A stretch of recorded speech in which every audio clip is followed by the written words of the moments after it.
Several years ago, prank videos were huge on YouTube.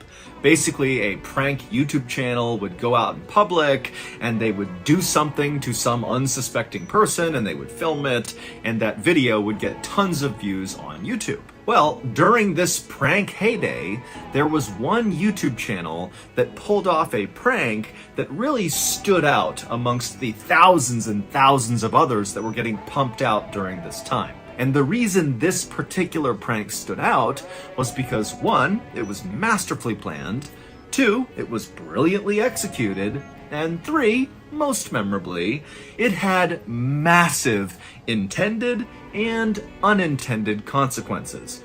We're talking international scandal level consequences. And amazingly, this story has yet to be converted into a major motion picture, and so I would imagine that most of you have actually never heard of it. But before we get into that story, if you're a fan of the strange, dark, and mysterious delivered in story format, then you've come to the right place, because that's all we do, and we upload once a week. So if that's of interest to you, please go in to the like button cell phone and change their emergency contact to Papa John's.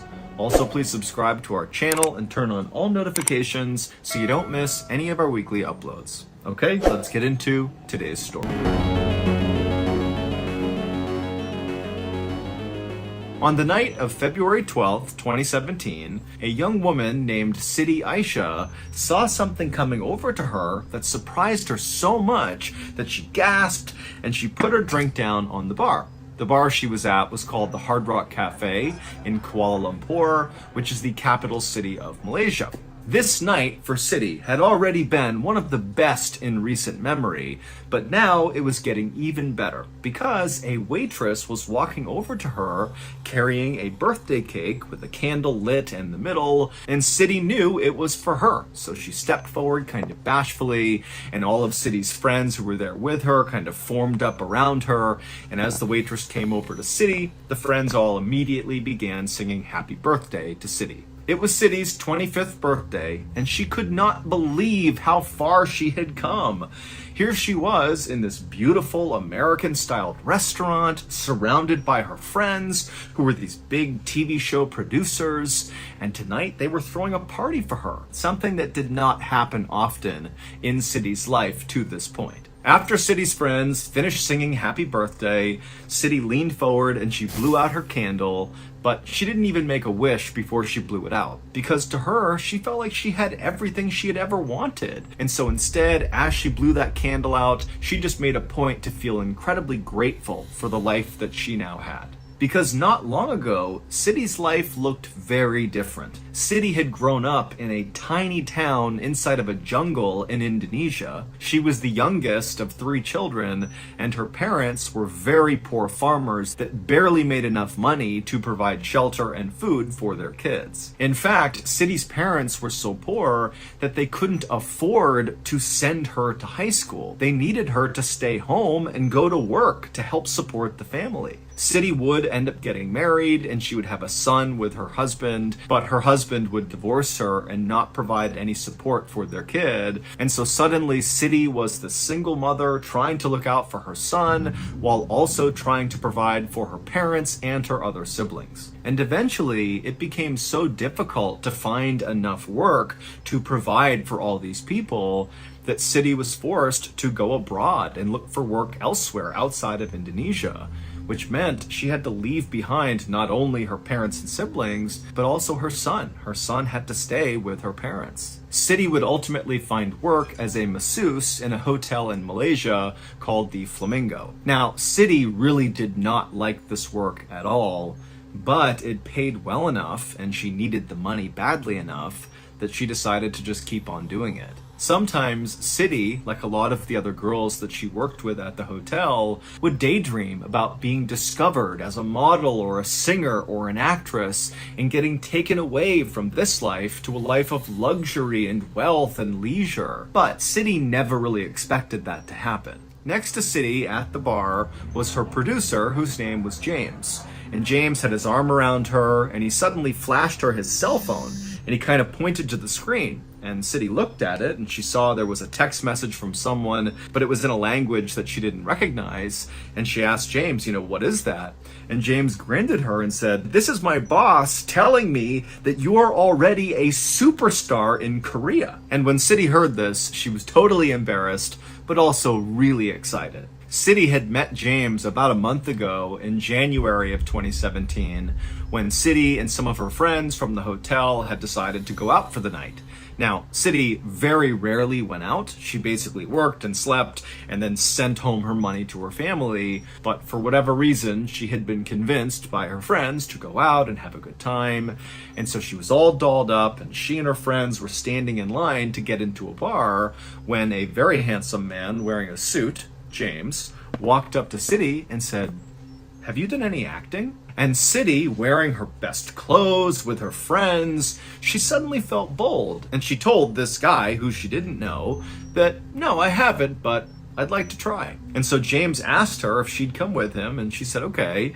And they went to this cafe, and they sat down, got coffees, and James explained to Siti who he was. And he told her he was a Japanese television producer who specialized in hidden camera prank videos. And he needed actresses to put on pretty clothes and pull pranks on unsuspecting people on camera. Siti had initially been very skeptical of James and this proposition, but at the same time, back then, prank videos were all the rage on YouTube, they were on mainstream TV, they were everywhere, and Siti knew that, but she had never thought about being in one. She just sometimes liked to watch them. But James would tell her, "This is really easy work, and you'll get paid well for it." And so Siti had ultimately said, "Okay, yeah, I'll do it with you." And after she said yes, her life had been a whirlwind. No longer was she a masseuse at a hotel, but instead she was like a celebrity, flying all over the country, filming all these prank videos.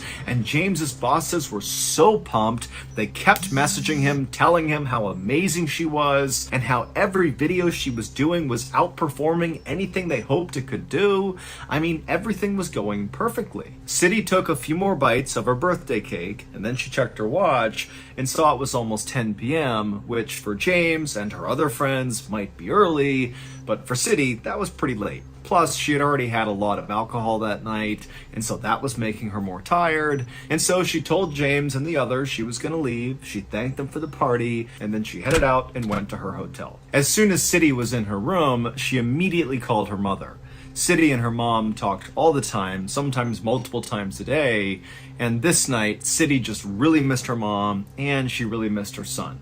And as soon as she called her mom picked up and they chatted for a bit. And Siti told her all about how she'd had this amazing birthday party and how excited she was about the next day because they were shooting a really big prank. It was going to be their biggest one yet, and it would have the biggest payout of any of the videos she had done so far. This one, tomorrow, was going to pay her $100 US.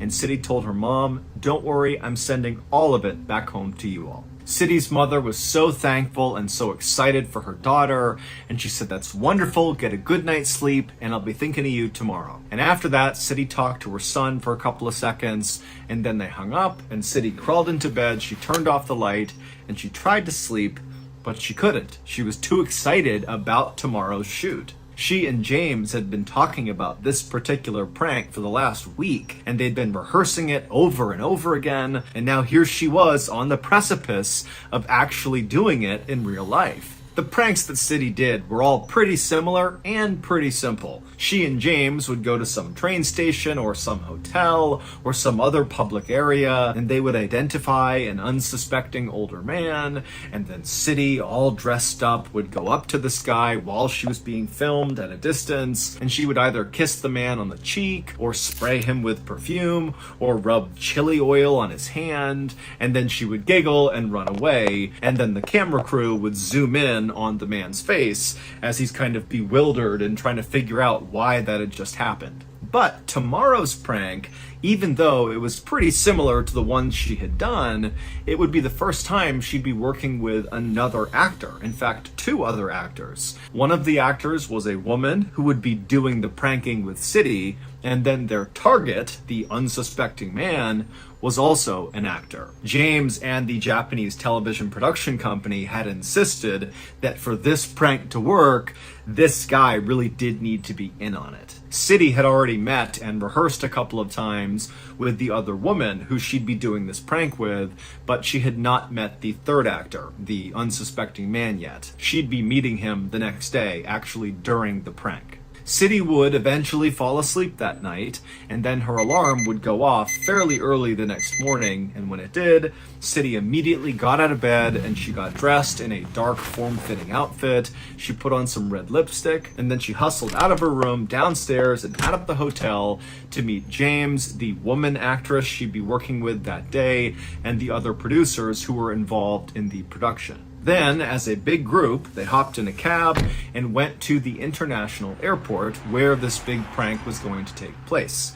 And when they got there, they made their way to a restaurant in the departures area to wait for the third actor, the unsuspecting man, to show up so they could begin the shoot. And while they waited, Siti and the other actress she'd be working with struck up a conversation. The other actress's name was Doan Thi Huong, and she was a 28-year-old woman from Vietnam. And just like Siti, she had come from a poor family and she had gone abroad to find work to help support her family, and it was during this time that she was abroad that she was recruited to star in these prank videos. But unlike Siti, who daydreamed about maybe being a singer or a model or an actress or something someday, for Doan, acting was the only thing she ever thought of. Her whole life, the only thing she ever wanted was to be an actress. In fact, Doan had left school to pursue a career in show business. She had been on a show called Vietnam Idol, but unfortunately did not make it past the first round. And she'd actually done a few other prank videos with a different production company, but neither of those two ventures had ever really panned out. It wasn't until she was recruited by James and his team to be a part of these videos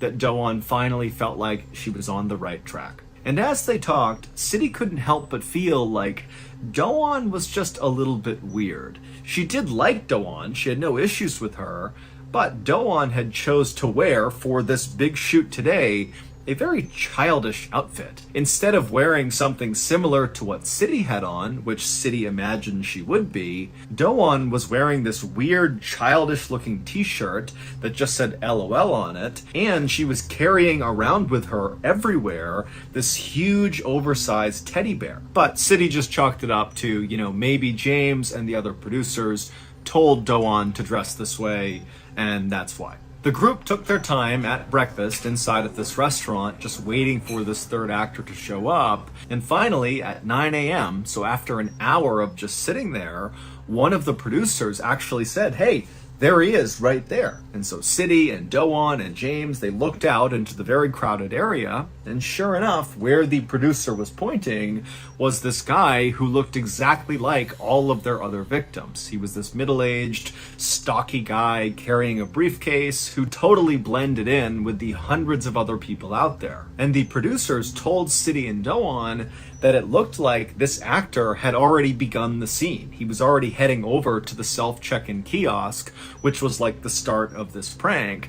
And so they told Siti and Doan, go, start the prank. And so Siti grabbed the perfume that she was given to spray in this guy's face, and the producers rushed to rub this oil on Doan's hands, along with give her a wet cloth, because that was what she was going to need for her side of this prank. And then Siti and Doan stood up and began making their way out into the very crowded terminal. And as she walked, Siti couldn't help but feel very nervous because she knew this was her big chance to show James and the other producers that she could work well with other actors and that she could do a fairly complex prank. Siti and Doan made their way right behind the third actor, and as he continued to punch the screen of the self-serve kiosk, the two women split up, just like they had rehearsed. Siti walked around the man and got on the backside of this kiosk, basically looking at the man who was looking down at the computer screen, and Doan stayed where she was.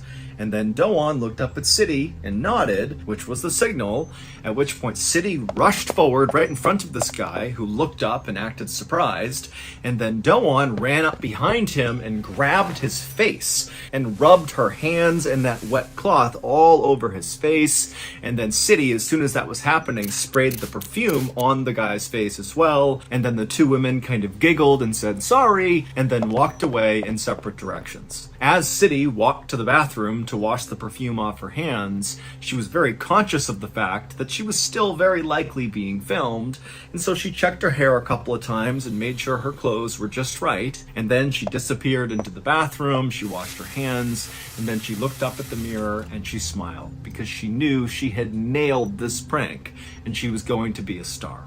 After Siti had finished washing up, she left the bathroom and made her way over to the meetup point, kind of on the other side of the airport where Doan, James, and the other producers were going to meet up, but no one was there. And she thought that was weird because they had totally planned to meet at this point after the prank. But after a little while, Siti told herself that, maybe they had already headed down to the taxi waiting area, and that's where they are, and they're waiting for me. So Siti left the airport and went to the taxi waiting area, but when she got there, she found herself alone again. And so Siti would stand there looking around, waiting for about 15 minutes, and when still she didn't see anybody, she texted James and said, where are you? But she didn't get a response, and so feeling kind of annoyed, Siti finally just flagged down a taxi on her own, hopped in, and told the driver she just wanted to go back to her hotel. And then on the drive to the hotel, Siti started to get car sick and kind of nauseous, and she figured it didn't help that she had drank a bunch the night before, so she was still a little bit hungover. And at some point, she actually had to tell the driver to pull over so she could vomit outside. And so finally, when Siti got back to her hotel and got back to her room, she felt so crappy and she was so upset with how everything was going that she didn't even bother to get undressed. She just jumped into her bed and fell asleep. Siti would sleep for several hours, and when she woke up again, she still felt totally hungover and gross, and she rolled over and checked her phone, expecting to see a message from James explaining why they had ditched her after the prank, but there was no messages or phone calls from anyone. And so Siti was totally annoyed and frustrated, but just couldn't deal with this right now. And so she put her phone down and fell asleep for the rest of the night. The next morning, when Siti woke up, she felt like a brand new person. She was not hungover anymore. She rolled over and grabbed her phone, again expecting to see a message from James or someone. There wasn't anything, and so she called James. But as soon as she called him, she could tell his phone was now off. And so suddenly, Siti thought to herself, wait a minute, did the prank go badly? Did I do something wrong? Is that why they're ignoring me? And then also Siti thought to herself, am I still gonna get paid for this prank? I told my family I was sending them $100. All day that day, Siti would sit on her bed in the hotel and call and text James.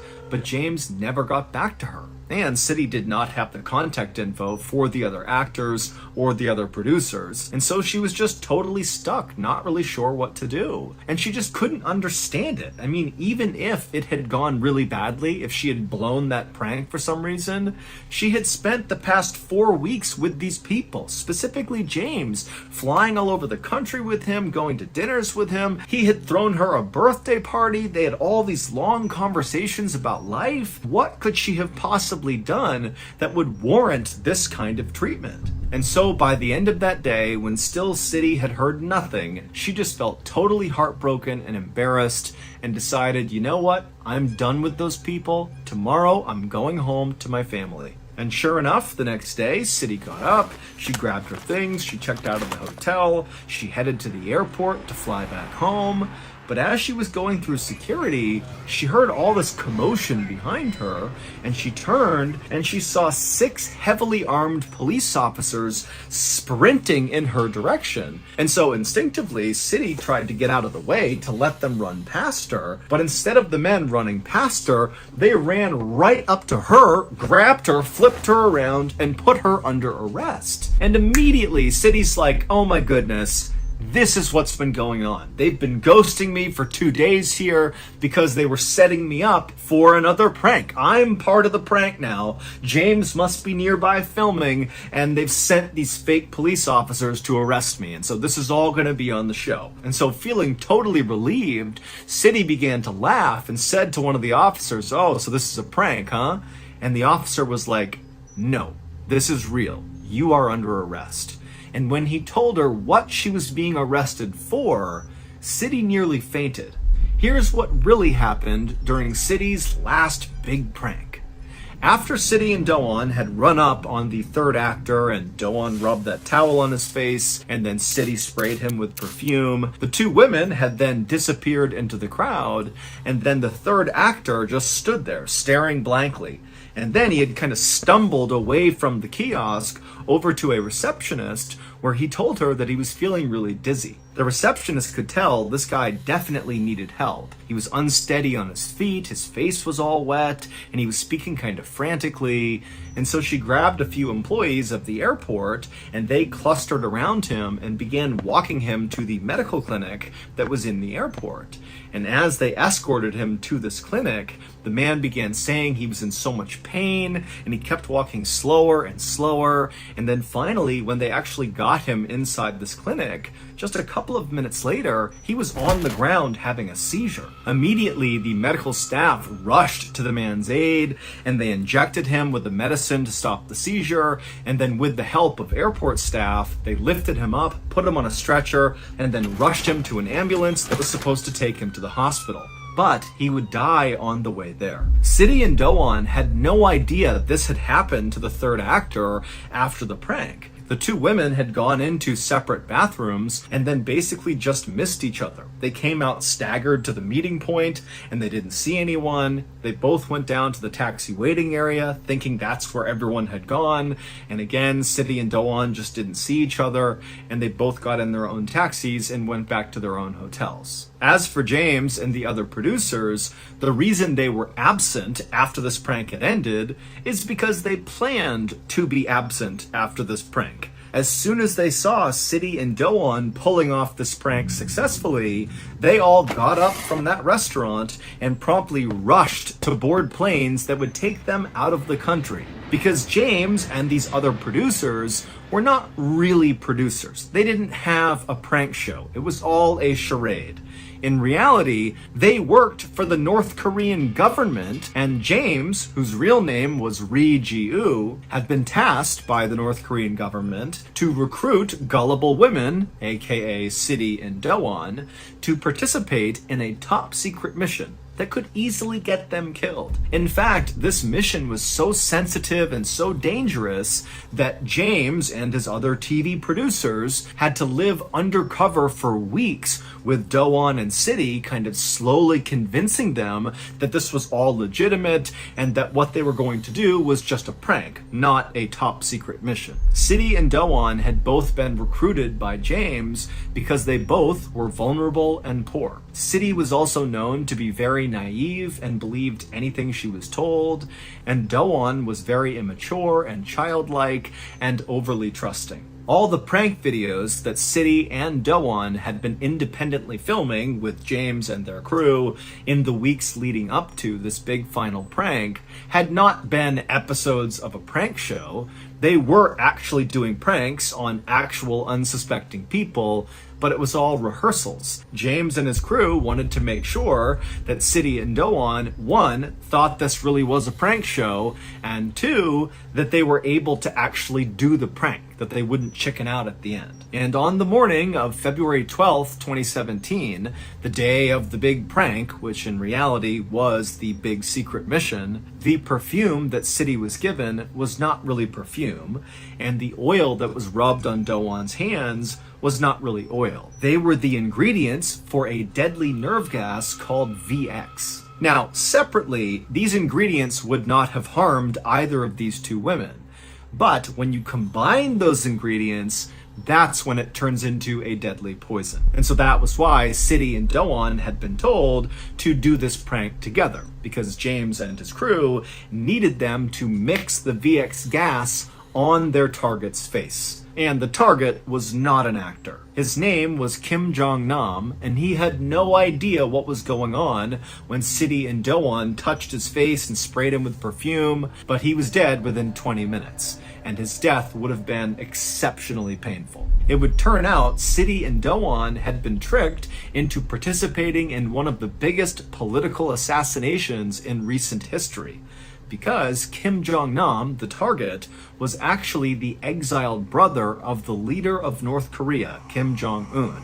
And it's widely believed that Kim Jong-un is the one who actually authorized this assassination.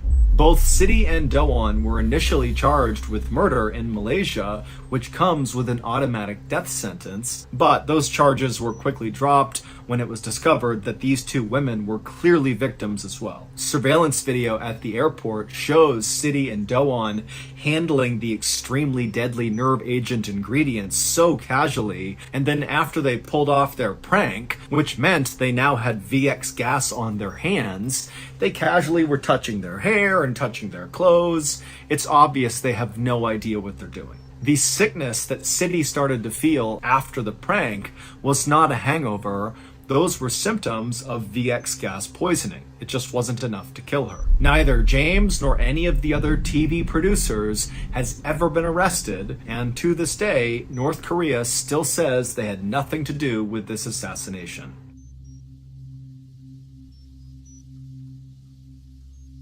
One November night in 2010, a 24-year-old woman named Jennifer walked downstairs into the living room of her parents' house to say goodnight to her mother. But before she walked over to the couch where her mother was to give her a hug, Jennifer noticed something moving around outside on the dark street. Jennifer stopped where she was and just looked out the window, but she couldn't see anything unusual. So she walked over to the front door and looked out the little window on it, and still she couldn't see anything. So she shrugged and walked back over to her mother, and Jennifer just said, "Oh, I thought I saw something moving around out there, but it was nothing. I think it was just a parked car." Then the two women said goodnight, and Jennifer headed upstairs and went to sleep. But it would turn out there